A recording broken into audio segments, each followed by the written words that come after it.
महाकाल जय महाकाली आदि शक्ति उदय उदय।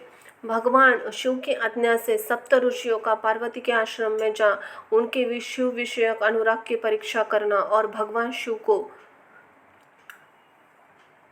भगवान को समस्त वृत्तांत बताकर स्वर्ग को जाना। ब्रह्मा जी कहते हैं, देवताओं ने अपने आश्रम में चले जाने पर पार्वती तप किया परीक्षा के लिए भगवान के समाधिस्थ हो गए।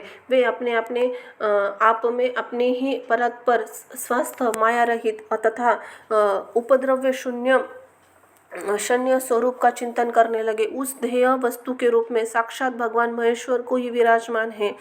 उनकी गति का किसी को ज्ञान नहीं होता। वे भगवान वृषध्वज की सबसे तृष्णा परमेश्वर है। तात उन दिनों पार्वती देवी बड़ी भारी तपस्या कर रही थी। उन तपस्या से रुद्रदेव में भी बड़े विस्मय में पड़ गए। भक्ताधीन होने के कारण समाधि से विचलित हो गए, किसी कारण से नहीं। तदनंतर सृष्टि करता हरने से वशिष्ठ सप्त ऋषियों का स्मरण किया। उसके स्मरण करते ही वे सातों ऋषि शीघ्र ही वहां पहुंचे। उन्होंने मुख पर प्रसन्नता छा गई रही तथा वे सब के सब सौभाग्य की अधिक सराहना करते थे। उन्हें आया देख भगवान शिव के नेत्र प्रसन्नता से प्रफुल्ल कमले के समान खिल उठे।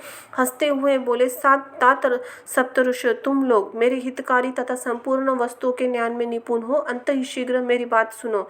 गिरिजा कुमारी देवेश्वरी पार्वती इस समय सुस्थिर चित्त हो गौरी शिखर नामक पर्वत पर तपस्या कर रही है। मुझे पति रूप में प्राप्त करना ही उनकी तपस्या का उद्देश्य है। द्विजय, इस समय केवल सखियों उनकी सेवा में है। मेरी सिवा दूसरी समस्त कामनाओं का परित्याग करने के लिए उत्तम निश्चय पर हो चुकी है। मुनिवरों, तुम सब लोग मेरी आज्ञा से वहां जाओ और प्रेम पूर्वक हृदय से उनकी दृढ़ता की परीक्षा करो। वहां तुम्हें सर्वथा छलयुक्त बातें कहनी है। उत्तम मतधारी महर्षियों, मेरी आज्ञा से ऐसा करना है, इससे तुमने संशय नहीं करना चाहिए। भगवान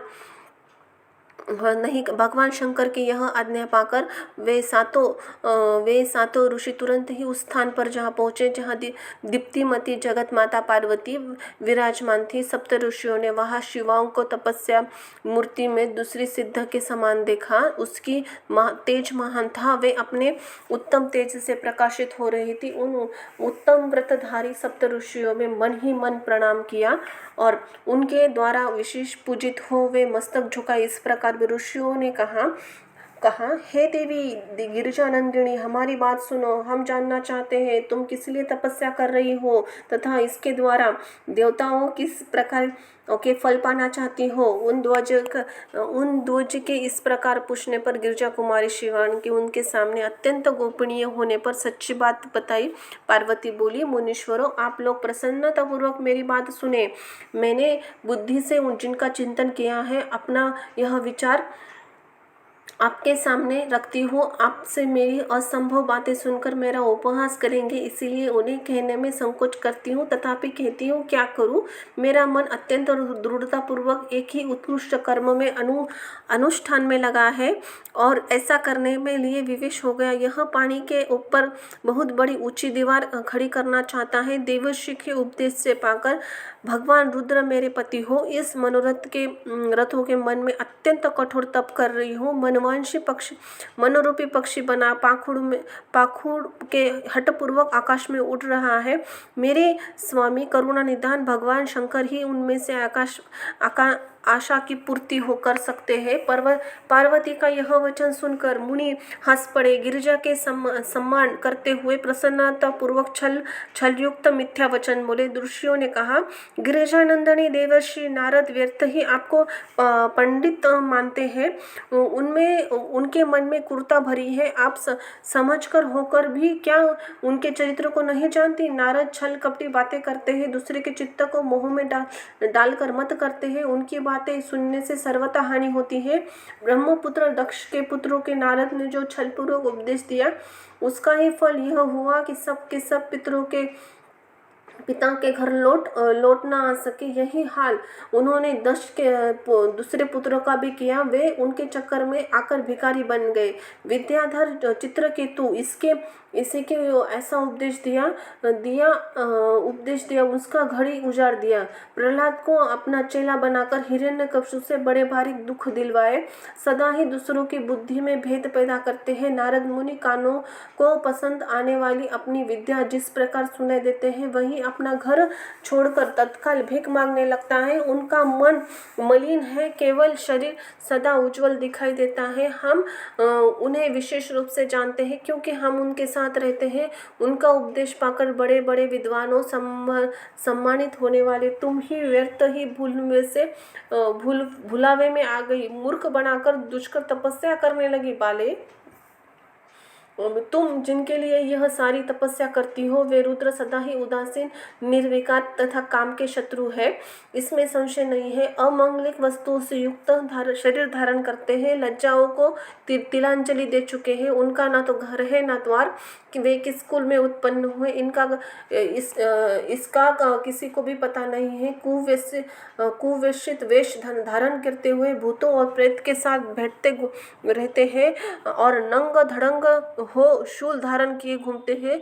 धूर्त नारद ने अपनी माया से तुम्हारे सारे विज्ञान को नष्ट कर दिया, युक्ति से तुम्हें मोह में डाल दिया, तुमसे तपस्या कराया। देवेश्वरी गिरिजानंदनी, तुम विचार करो कि ऐसे वर को पाकर तुम्हें क्या सुख मिलेगा। पहले रुद्र ने बुद्धि से खूब सोच विचार कर सादी सटीक से विवाह किया, परंतु वे ऐसे मूढ़ है कि कुछ दिनों में उनके साथ निभा नहीं सके। उस बिचारी को वैसे ही दोष देकर उन्होंने त्याग दिया। स्वयं स्वतंत्र होकर निष्फल हो गए। शोक रहित स्वरूप का ध्यान करते हुए उसमें सुखपूर्वक रम गए। देवी, जो सदा अकेले रहने वाले, शांत, संग्रह रहित, अद्वितीय है, उनके साथ किसी स्त्री का निर्वाह कैसे होगा। आज भी कुछ बिगड़ा नहीं है। तुम हमारी आज्ञा मानकर घर लौट चलो। इस दुर्बुद्धि को त्याग दो महाभागो, इससे तुम्हारा भला होगा। तुम्हारे योग्य वर देने भगवान विष्णु, जो समस्त गुणों से युक्त है, वे वैकुंठ में रहते हैं, लक्ष्मी के स्वामी है, नाना प्रकार की क्रीड़ाएं करने में कुशल है। उनके साथ हम तुम्हारा विवाह कर देंगे और विवाह तुम्हारे लिए समस्त सुख देने वाला होगा। पार्वती, तुम्हारा जो रुद्र के साथ विवाह करने का हठ है, ऐसे हठ को छोड़ दो और सुखी हो जाओ। ब्रह्मा जी कहते हैं, नारद, उनकी ऐसी बात सुनकर जगदम्बा पार्वती हंस पड़ी और उन्होंने पुनः ज्ञान विशारद मुनियों से बोली। पार्वती ने कहा, मुनीश्वर, आपने अपनी समझ से ठीक कहा है, परंतु द्विजो, मेरा हठ भी छूटने वाला नहीं है। मेरा शरीर पर्वत से उत्पन्न होने के कारण मुझ में स्वाभाविक ही कठोरता विद्यमान है। अपनी बुद्धि के ऐसा विचार कर आप लोग मुझसे तपस्या रोकने का कष्ट न करें। देवर्षि उपदेश वाक्य मेरे लिए परम हितकारी, इसीलिए मैं उसे कभी ना छोड़ूंगी। वेदा यही मानते हैं। गुरु जी का वचन हितकारी होता है, गुरुओं का वचन सत्य होता है। जिनका दृढ़ विचार होता है, उन्हें इहलोक परलोक में परम सुख की प्राप्ति होती है और ऐसा दुख कभी नहीं होता। गुरुओं का वचन सत्य होता है। यह विचार जिनके हृदय में नहीं है, उन्हें इहलोक और परलोक भी दुख प्राप्त होता है, सुख कभी नहीं मिलता। अंत ही द्विज, गुरुओं के वचन कभी किसी तरह त्याग नहीं करना चाहिए। मेरा घर बसे या उजड़ जाए, मुझे तो यह हट सदा सुख देने वाला है। मुनिवरों, आपने जो बातें कही है उनका आपके लिए तत्पर्य से भिन्न अर्थ समझती हूँ और उनका यह संक्षेप से विवेचन प्रस्तुत करती हूँ। आपने यह ठीक कहा कि भगवान विष्णु सदगुणों के धाम तथा लीला विहारी है, साथ ही सदा शिव को निर्गुण कहा है। इसमें कारण है, वह बताया है। भगवान शिव साक्षात परब्रह्म अंतः एवं निर्विकार है।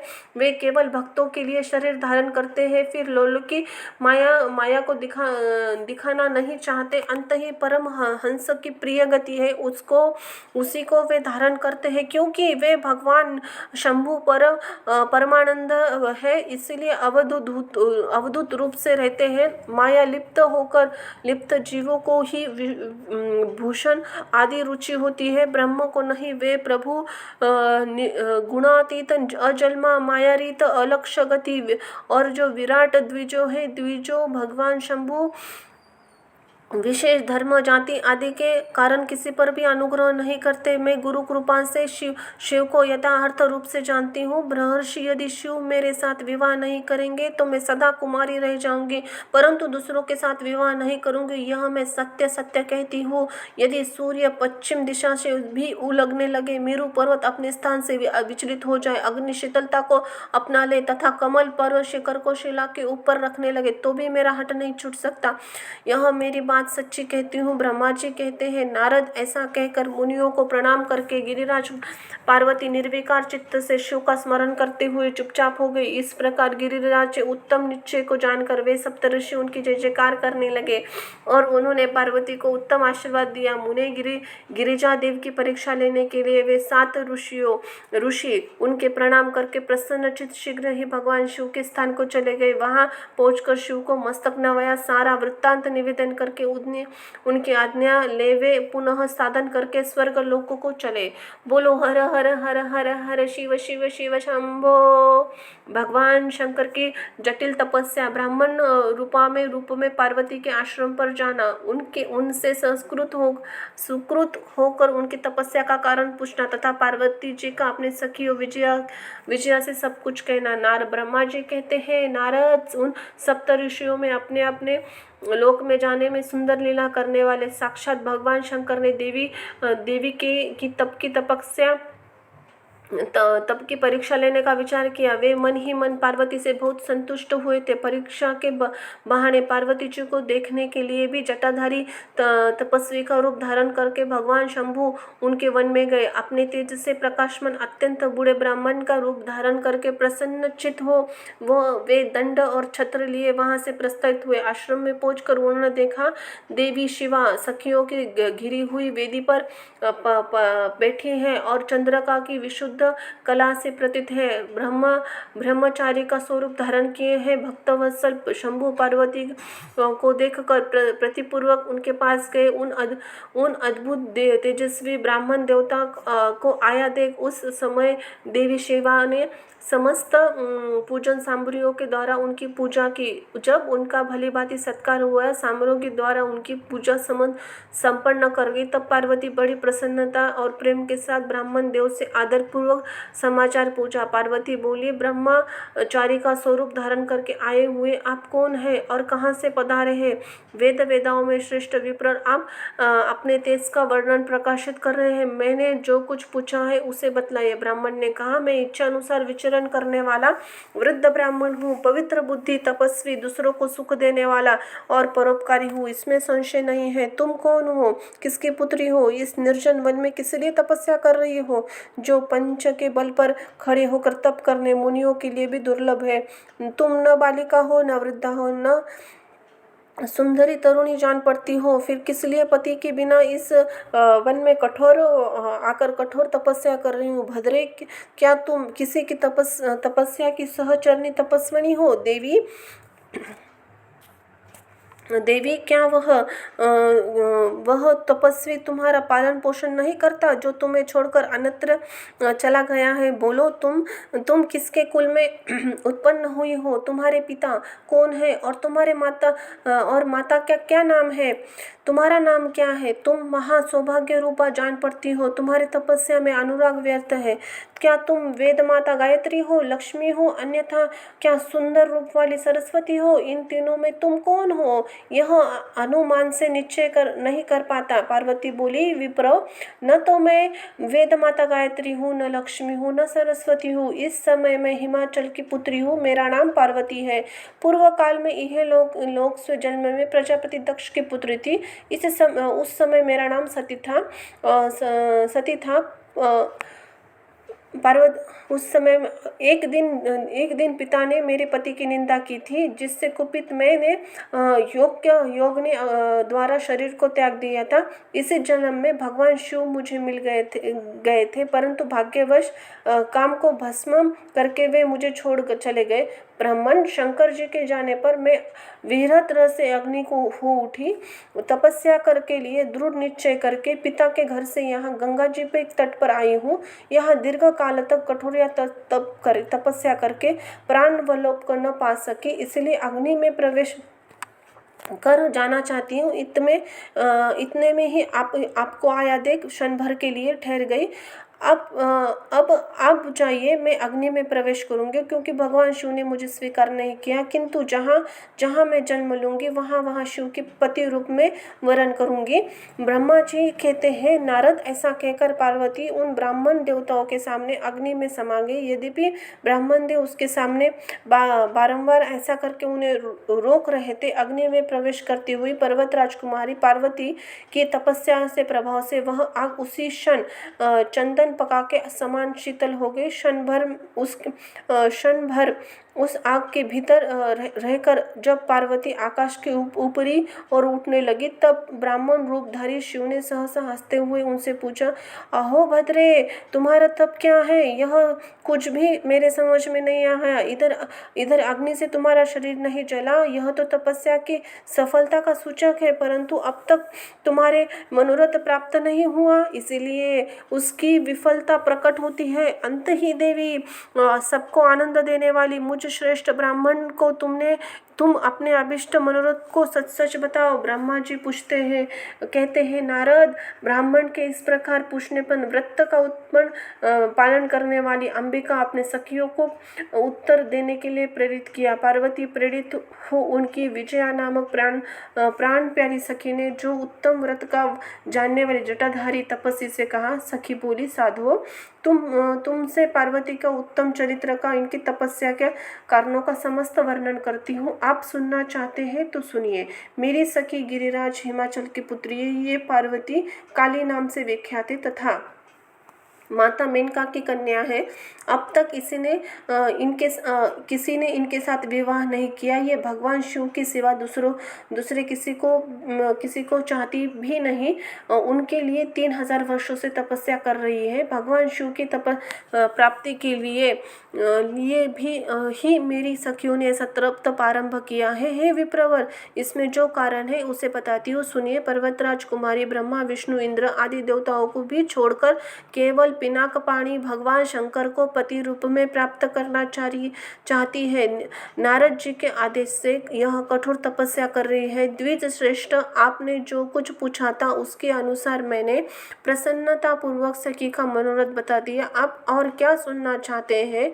ब्रह्मा जी कहते हैं, नारद, विजया का यह यथार्थ वचन सुनकर जटाधारी तपस्वी रुद्र हंसते हुए बोले, सखी ने कहा, जो कुछ कहा है उसमें परिहंस का अनुमान होता है। यदि सब कुछ ठीक हो तो आप पार्वती के अपने मुंह से कहे।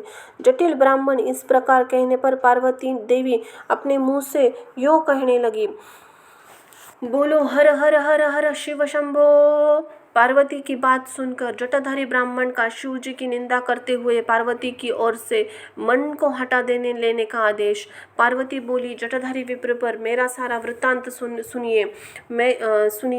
मेरी सखी ने जो कुछ कहा है व्यो जो तो हो सत्य है, उसमें असत्य कुछ भी नहीं है। मैं मन, वाणी, क्रिया द्वारा सत्य कहती हूँ, असत्य नहीं। मैं साक्षात पतिभाव से भगवान शंकर का वर्ण किया है। यद्यपि मैं जानती हूँ वह दुर्लभ वस्तु भले ही मुझे कैसे प्राप्त हो सकती है, तथापि मन की उत्कंठा व विवश हो जाने पर तपस्या कर रही हूँ। ब्राह्मण की ऐसी बात कहकर पार्वती देवी उस समय चुप हो गई।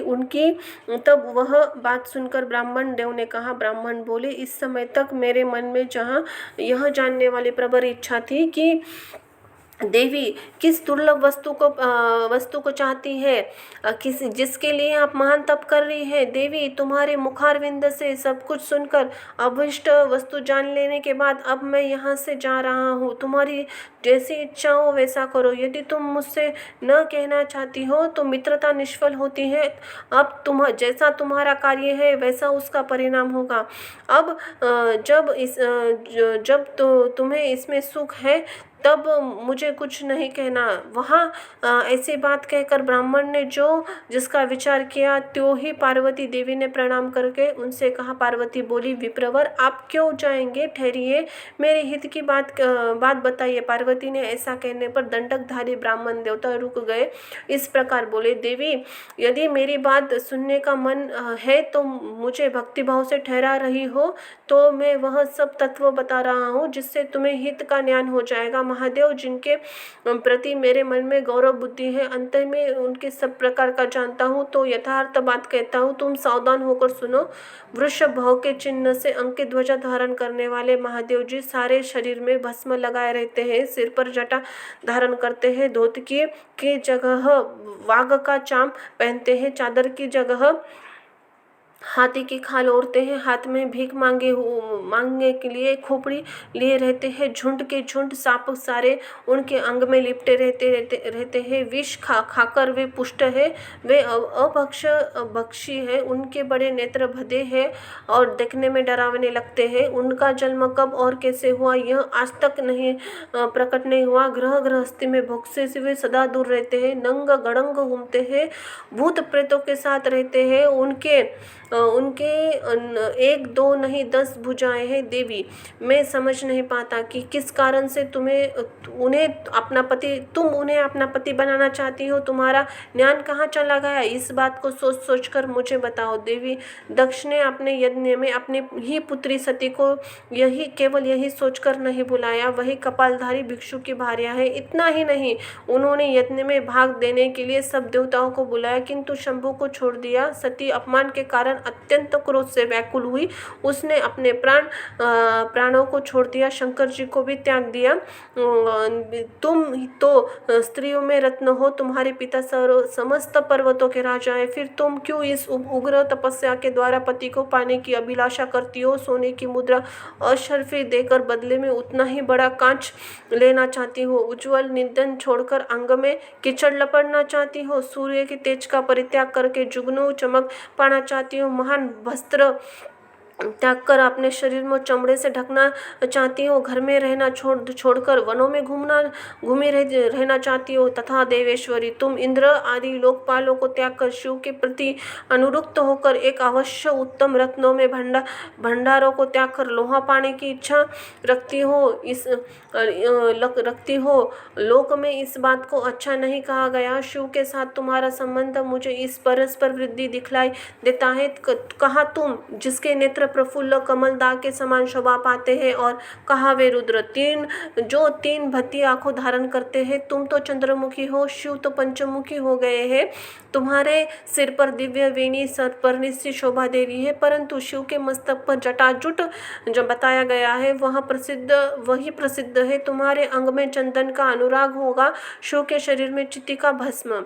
कहाँ तुम्हारी सुंदर मृदुल साड़ी, कहाँ शंकर जी के उपयोग में होने वाली हाथी की खाल, और कहाँ तुम्हारे अंग दिव्य आभूषण, और कहाँ शंकर के स्वरूपों में लपटे हुए सर्प, कहाँ तुम्हारी सेवा के लिए अत्यंत रहने वाली संपूर्ण देवता, कहाँ भूतों की दी लई बालिकों को प्रसन्न करने वाले शिव, कहाँ मृदंग की मधुर ध्वनि, डमरू की डमडम, और कहाँ डमरू की डमडम, कहाँ भेरियों के समूहों का गड़गड़ाहट, और कहाँ अशुभ श्रृंगीनाद, और कहाँ ढकढका शब्द, और कहाँ अशुभ गलनाद।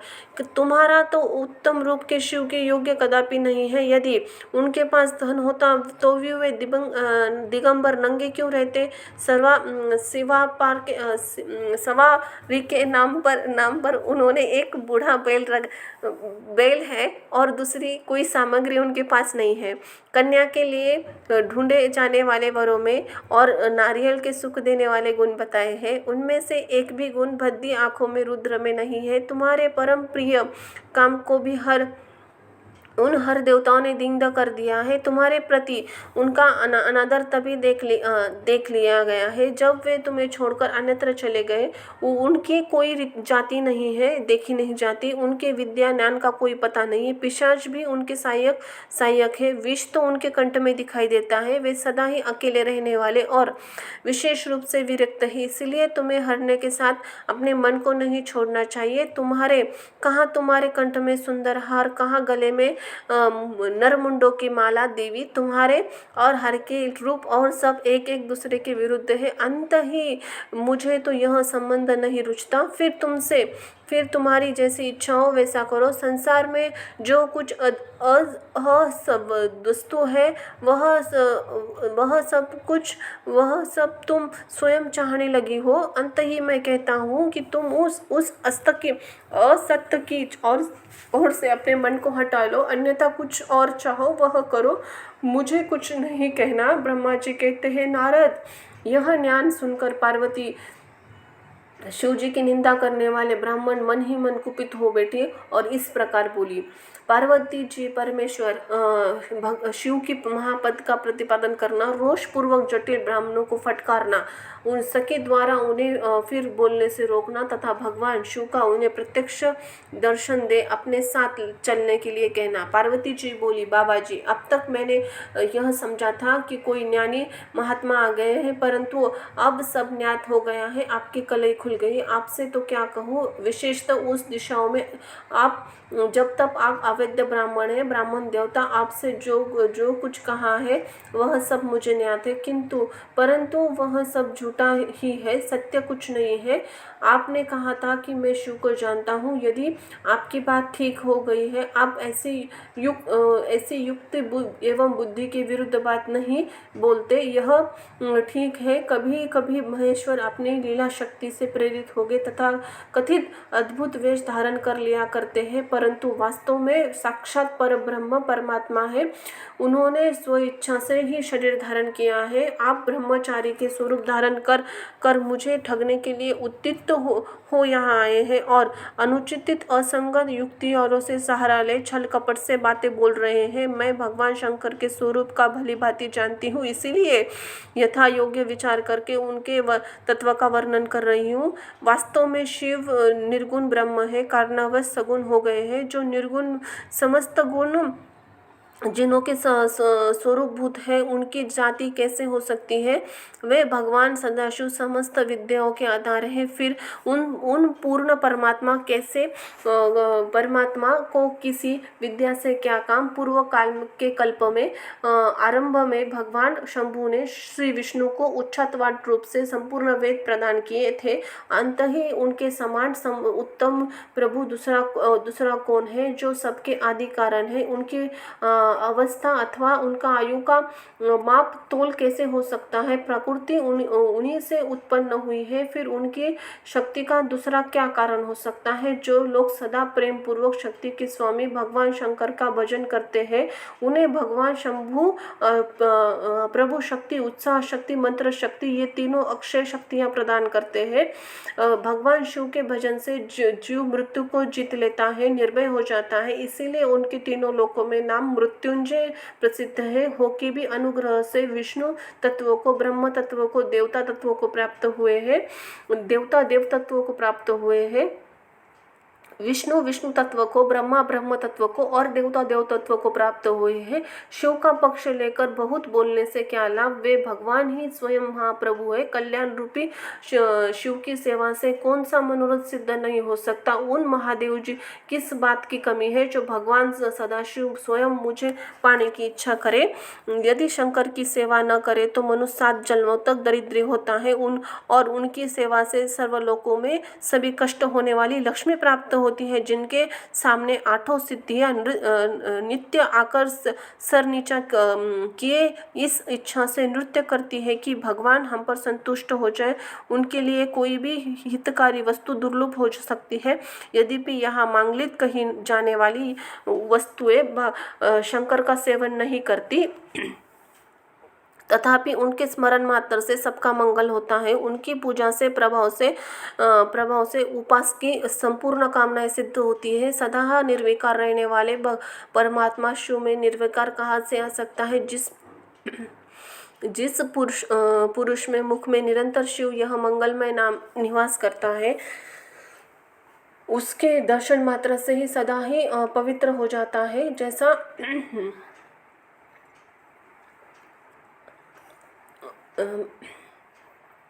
जैसा कि आपने कहा, वे चित्त का भस्म लगाते हैं, परंतु यदि उनका लगाया हुआ भस्म पवित्र होता तो उनके शरीर से झड़कर गिरे हुए बाल भस्म देवताओं को लोग सदा के लिए अपने शरीर पर कैसे धारण करते? अंत ही शिवांग को अंग से स्पर्श अपवित्र वस्तु वस्तु भी पवित्र हो जाती है। जो महादेव सगुण होकर तीनों लोकों में करता भरता हरता है, वो निर्गुण रूप ही शिव कहलाते हैं। वे बुद्धि से द्वारा परिरूप से कैसे जान सकते हैं? परब्रह्म परमात्मा शिव का जो निर्गुण रूप है उसे आप कैसे बहिर्मुख लोग जान सकते हैं? जो दुर्विचारचारी पापी है,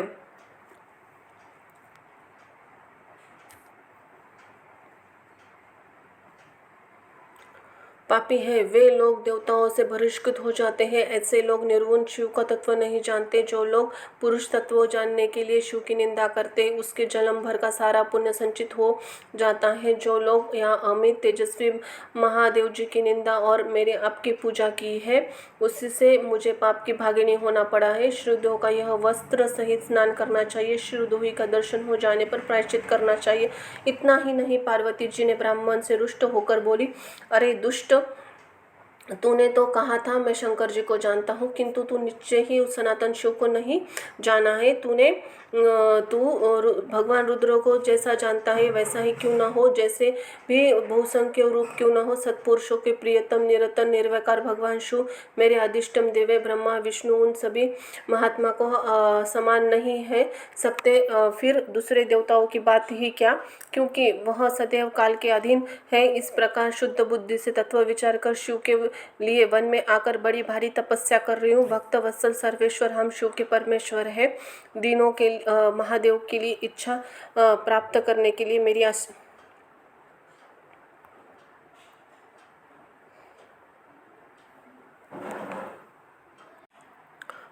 वन में आकर इतनी भारी तपस्या कर रही हूँ। वे भक्त वत्सल सर्वेश्वर शिव ही हम लोगों के परमेश्वर है। दिनों के लिए अनुग्रह करने वाले महादेव को प्राप्त करने की मेरी इच्छा है। ब्रह्मा जी कहते हैं, नारद ऐसा कहकर गिरिजानंदिनी चुप हो गई और निर्विकार चित्त से भगवान शिव का ध्यान करने लगी। देवों की बात सुनकर वह ब्रह्मचारी ब्राह्मण जो कि ही कुछ फिर कहने के लिए उद्यत हुआ, त्यों ही शिव में अनासक्त होकर कारण उनकी निंदा करने से सुनने से विनुप हुई पार्वती अपनी सखी विजया से शीघ्र बोली। पार्वती ने कहा, सखी तू इस अधम को ब्राह्मण को यत्नपूर्वक रोको। फिर कुछ कहना चाहे तो यह इसकी शिव की निंदा करेगा। जो शिव की निंदा करता है उसको भी पाप नहीं लगता। जो निंदा को सुनता है वह उसका पाप का भागी होता है। भगवान शिव के उपासकों को चाहिए कि वो शिव की निंदा करने वाले की सर्वथा वध करे। यदि वह ब्राह्मण तो उसे अवश्य ही त्याग दे और स्वयं ही निंदा के स्थान से दूर चले जाए। यह दुष्ट ब्राह्मण फिर शिव की निंदा करेगा। ब्राह्मण होने के कारण यह वध्य नहीं है, अंततः त्याग देने योग्य है। किसी की तरह मुंह नहीं लगना चाहिए। इस स्थान को छोड़कर हम लोग आज से किसी दूसरे स्थान में शीघ्र चले जाएंगे, जिससे फिर अज्ञान के साथ बात करने अवसर ना मिले। ब्रह्मा जी कहते हैं, नारद ऐसा कहकर उमा ने जो ही अन्यत्र जाने के लिए पैर उठाया, त्यों ही भगवान शिव ने अपने साक्षात रूप से प्रकट हो प्रिया पार्वती का हाथ पकड़ लिया। शिवा ने जैसे स्वरूपने का ध्यान करती ही वैसा ही सुंदर रूप धारण करके शिवा ने उन्हें दर्शन किया। पार्वतीवश लज्जावश उन्होंने अपना मुंह नीचे किया और कर लिया। तब भगवान शिव उनसे बोले, प्रिय मुझे छोड़कर कहाँ जाओगी? अब मैं फिर कभी तुम्हारा त्याग नहीं करूँगा। मैं प्रसन्न हूँ, वर मांगो। तुम्हारे लिए कुछ भी अदेय नहीं है देवी। आज से मैं तपस्या के लिए मोल खरीदा हुआ तुम्हारा दास हूँ। तुम्हारे सौंदर्य ने मुझे मोह लिया है। अब तुम्हारे बिना एक क्षण एक युग के समान जान पड़ता है। लज्जा छोड़ो, तुम मेरे सनातन पत्नी हो। गिरिजानंदिनी महेश्वरी, मेरे जो कुछ कहा है उस पर श्रेष्ठ बुद्धि से विचार करो। स्थूल चित्त वाली पार्वती, मैंने नाना प्रकार के बारंबार तुम्हारी परीक्षा ली है। लोक लीला के अनुसरण करने वाली स्वदी की अपराध को क्षमा कर दो। शिवे, तीनों लोकों में तुम्हारी जैसी अनुरागिनी मुझे दूसरी कोई दिखाई नहीं देती। मैं सर्वथा तुम्हारे अधीन हूँ। तुम्हारी इच्छा पूर्ण हुई हो प्रिय मेरे पास आओ, तुम मेरी पत्नी हो तो और मैं तुम्हारा वर हूँ, तुम्हारे साथ ही मैं शीघ्र ही अपने निवास स्थान उत्तम कैलाश को चुनूंगा। ब्रह्मा जी कहते, देवादिदेव महादेव जी ने ऐसा कहने पर पार्वती देवी आनंद मग्न हो उठी। उनका तपस्या जनित पहले का सारा कष्ट मिट गया। मुनि श्रेष्ठ सती साध्वी पार्वती जी को सारी थकावट दूर कर गई, क्योंकि परिश्रम फल प्राप्त हो जाने पर प्राणी का पहले वाला सारा श्रम नष्ट हो जाता है। बोलो हर हर हर हर हर हर शिव शंभो। जय महाकाल, जय महाकाली आदिशक्ति। उदय उदय।